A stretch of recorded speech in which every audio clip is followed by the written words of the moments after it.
Good evening, I'm Belva Davis, and welcome to This Week in Northern California. Joining me tonight on our news panel are Michael Cabanatuan, San Francisco Chronicle staff writer, Mina Kim, KQED news reporter, and Josh Richman, Oakland Tribune legal and political affairs reporter. Well, Oakland residents continue to clean up after Wednesday night's clash between demonstrators and police, as organizers of Occupy Oakland say the late-night violence should not detract from what was largely a peaceful day of protest. We shall not be moved. The day began with speeches and songs at Frankagawa Plaza in downtown Oakland. An estimated 7,000 people took to the streets to voice their support of the general strike. The city did not shut down, but hundreds of teachers, nurses, city workers, and others took the day off to join in the day of protest. I took a day off. This is something I believe in beyond what you can imagine. And I think that we as Americans need to stand up and work together and make this a greater country. And I feel like in the last probably 30 years, we've lost that. You know, all of us are regular people, and we just need to, we're coming together and saying, hey, you know, we don't appreciate losing our jobs and getting them shipped out. Several businesses were shuttered, some in solidarity with the Occupy movement. We decided that we were going to close for business and not really focus on sales, but celebrate people coming together in a positive way. So we've had different DJs, just friends of mine who are coming because they're friends and they're in the movement and they're, you know, again, interested in supporting the community.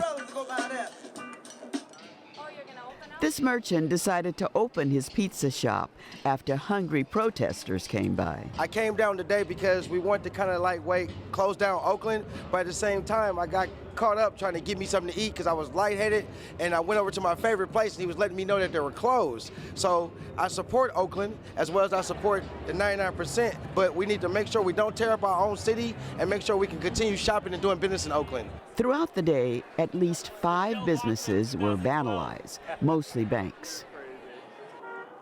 By early evening, throngs of demonstrators descended on the Port of Oakland in what organizers said was an attempt to stop the flow of capital.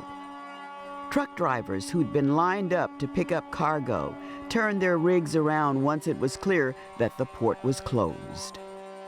We are here and we're not going away. This movement is not going to go away. This isn't some blip. You know, this isn't some phenomena that will be gone. It's not a fad. These people are out here because they're upset. But in the late night hours, a group of demonstrators threw firebombs and lit bonfires in downtown Oakland. Police in riot gear, who hadn't been visible earlier, moved in and arrested more than 100 people. Well, Josh Richman, you were there for 24 hours. What's your impression of what went on? 21 hours, and my impression is that I was very tired afterward. No, it was, as we've said, an extremely large and generally peaceful protest during the day. There was some vandalism at several banks and a couple of other places during the day. There were no police in downtown. There were no police at the Port of Oakland. And it was just a few, maybe 200 at most, agitators who pretty obviously deliberately provoked a police response after midnight, first by breaking into and occupying and then defacing a piece of private property on 16th Street, and then building barricades at either ends of that block, and then eventually setting one of those barricades on fire. And only then did the police give the dispersal orders and use the tear gas and start making arrests. So it is a crying shame by most accounts that the frustration expressed peacefully by so many thousands of people was sort of in the end almost overshadowed perhaps by a few 200 people at most who had a very different message they wanted to convey. Was there a message that you received from being there? I meant, what were your feelings after being with this crowd of thousands who'd come together around an unplanned agenda? Yeah, and I think unplanned agenda is exactly it. You know, I think there is widespread frustration. I mean, this really was a cross-section of the community. It was every socioeconomic group, every age, every ethnicity. And people are angry. People are angry at the income inequality. People are angry at the joblessness. People are angry at what they see as corporate profiteering. But there doesn't seem to be a very clear consensus on what to do about it. You know, they're calling attention to it rather effectively, I think. But in terms of actual strategy going forward, there's still a lot of disagreement and question. Even after the vandalism the other night, we've seen some disagreement among people from the Occupy Oakland camp. Some of them say, this is not us. This is not the message we wanted to convey. We're better than this. We apologize. And then there were a few who were also saying, well, you know, people are frustrated, and this is what happens when people are frustrated. And some of them seem to expect some sort of special dispensation to express that frustration. The long and short of it is you can't, break into private property and then build fires in the streets and expect that there won't be a police response to react to that. So. And also the way that it'll affect small businesses. I mean, was there some discussion about that as well? Because they're clearly part of the 99%, and yet, you know, it wasn't just the Whole Foods and it wasn't just banks, but it was mom and pop shops that got vandalized. A lot of small businesses are getting trashed, and even before the vandalism, they're losing business because people aren't coming down in numbers. The Oakland Metropolitan Chamber of Commerce was at the City Council meeting last night, and I understand they met with Mayor today. They're starting a Jobs Not Tents initiative, and the message is basically, this has got to stop. This camp has got to go.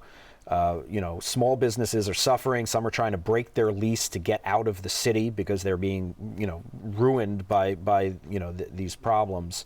And there's a lot of impatience, actually, from the local small business community about resolving this. Well, does the chamber offer anything other than that slogan? They want that camp cleaned out. I know they do, but they said jobs, not camps. So do they offer some solution to jobs? I think what they're saying is that there are jobs in these mom and pop stores that are going to leave or go away altogether if the businesses close or move away. Mm-hmm. And they're saying that the city has to set its priorities. They're not saying that there should not be demonstrations by day, but they want the mayor to enforce what she has actually said since last week, which is there should not be overnight camping there. She's been saying that, but they want her to enforce it. On the other hand, there are members of city council and a lot of people in the community who believe that as long as they are nonviolent, the campers should be allowed to continue. So there's a lot of dissent within the city elected officials as well. Well, we talked a lot about what happened the other night, but I think the big question is what happens going forward. So Mina Kim, you were there too throughout most of this. Have you had a chance to think about or hear from the organizers as to what's next? Yes, well, they're wrestling right now with this so-called black bloc or the black-clad vandals. And I think the extent to which they can sort of marginalize them and say that they were outsiders, that they were a splinter group, I think then it'll help them maintain the popular support that they're getting right now. Because even without the vandalism, the strike was pretty successful. I mean, you had thousands of people out there, and as Josh mentioned, a really broad cross-section. So if they're able to maintain this idea, even with the handful of people that are saying, I think this was a legitimate expression of discontent. If they're able to maintain this notion that they are a splinter group, then they might be able to maintain some of that momentum. So I think that's one of the first things that they need to try to deal with, and they are wrestling with that right now. I think the other question, which is what Josh raised, is the question of, well, at what point, how can they maintain the momentum of the movement without specific goals or demands right now? And I think it might be working for a while that this notion that it's about income inequality is attracting a broad base of support. But at the same time, they're going to need to think about where they want to take that and what kind of influence they want to have and whether they can build from the general strike as a result. Because the general strike didn't just give sort of props to Oakland. It also gave the movement some credibility that there were so many people out there and that it was successful. And so, and part of the reason that it was successful was because labor came out in a big way.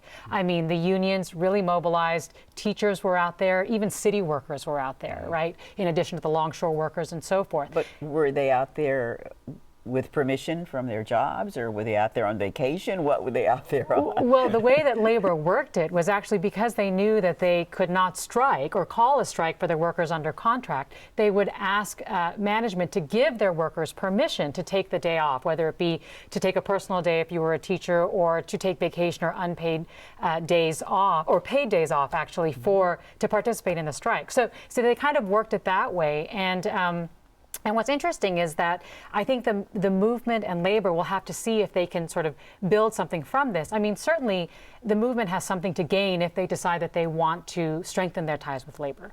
And what they have to gain is a link to the political parties, to Democrats and to Democratic leaders. And through that process, they can influence policy. But labor also has a lot to gain. I mean, if labor can maintain this relationship, they've got allies, a huge groundswell of allies behind their calls for greater income equality. Well, I think they've got to focus their message in a way that appeals to the 99% that they claim to represent. Now, a lot of the people out there really were that cross-section. They were all walks of life. But when you have a banner stretched all the way across the intersection that says death to capitalism, and people out there essentially calling for a Marxist revolution, that's not something the 99% are really all going to get behind. Right. You know, so I mean, is there any kind of focusing going on that we can see? And this is a definite concern. And some experts I talked to this week said that the more far left politics is actually more of a threat to the movement than vandals, right? Because you can easily write off vandals, but the idea of ending capitalism, overthrowing the system, being very anti-government is not necessarily the ingredients to a popular movement, or to a broad base of popular support. Right. Before we move on, let's talk about the mayor, Jean Quan. What's her future? You know, it is really uncertain right now. I mean, there is a recall effort underway for her. I think she tried to sound a little bit more mayoral this week, but she is being criticized by the police, which she already had a very thin relationship with, and they've really strongly come out against her. At the same time, her own city council members have been saying, you know, she's just letting this group take over. I think the biggest thing is that there's this concern about strain on city resources, you know, and whether she's just going to let the Occupy movement continue to strain the city's budget. Lots of questions still in that story, both for the movement as well as for the city administrators that are trying to get their understanding of where it's going. Absolutely. But there's also a lot of confusion, Michael, about the story that you're covering. That's high-speed rail. I mean, we thought we had a program here we voted on, but now there are lots of questions. Oh, there are many questions. And the big thing this week was that an updated business report, first one in 3 years, came out, and the cost estimate before was $43 billion. It's gone up to $98 billion. That drew all the headlines, for obvious reasons, but it also created a lot of sticker shock. You know, but the real news in the report isn't so much the accelerated cost estimate. It's the fact that they've decided to take a new approach. First of all, and perhaps most important, is they're trying to be more honest and open. The High-Speed Rail Authority over the past couple of years has gained this reputation, perhaps deserved, perhaps not, that it's arrogant, that it has a plan that is going to ram down people's throats, and that we're doing it the right way. You don't know what you're talking about. This plan, I think, is an effort to get around that. It's saying, look, we're going to lay all of our cards out. It's going to cost a lot more than we thought. We're going to build it in phases, not all at once. Ridership estimates will probably be lower, and we're going to work with you. We're going to be more honest. The second part is, which is particularly important in the Bay Area, is they said we're going to work with local commuter railroads. What they're going to basically do is their plan, the phases are, first phase is being built in the San Joaquin Valley from north of Bakersfield to north of Fresno, right where it makes a left turn and heads toward the Bay Area. Second thing they'll do, that should take about 4 to 5 years. Once that's completed, they decide either to go south to the San Fernando Valley or north to San Jose. At that point, they connect to either Caltrain or the Metrolink commuter railroad. People might have to transfer depending on the number of trains available, or they could run a few direct trains. They also need to electrify both of those railroads in order to run high-speed trains, and that would be the next step that comes after that. And then the final phase would be building improvements. This plan extends the construction period 9 years. It's possible that high-speed trains could be running within 10 years, but they'd be going either between Fresno and Los Angeles or between Bakersfield and San Jose. And there's some state money that should be cut loose now, but there's some question about that, right? Yeah, I mean, there's a lot of opposition that surfaced, in part because of this arrogant attitude, or the perception of an arrogant attitude. I'm going to say, just laying it all out really quiet the critics. I think it probably brings in more critics. It certainly doesn't quiet the critics who say, how can we afford this? I mean, the reality is that they're not asking for any more money from taxpayers or directly from taxpayers. We passed a bond measure, the state of California Proposition 1A, that raised $9.9 billion for high-speed rail. At this point, they're not counting on getting any more from state voters. They're not planning on going back, but they also don't have funding beyond this initial stretch. Don't some Republican legislators want them to go back to the voters? There are some who do, and who knows what will happen with that.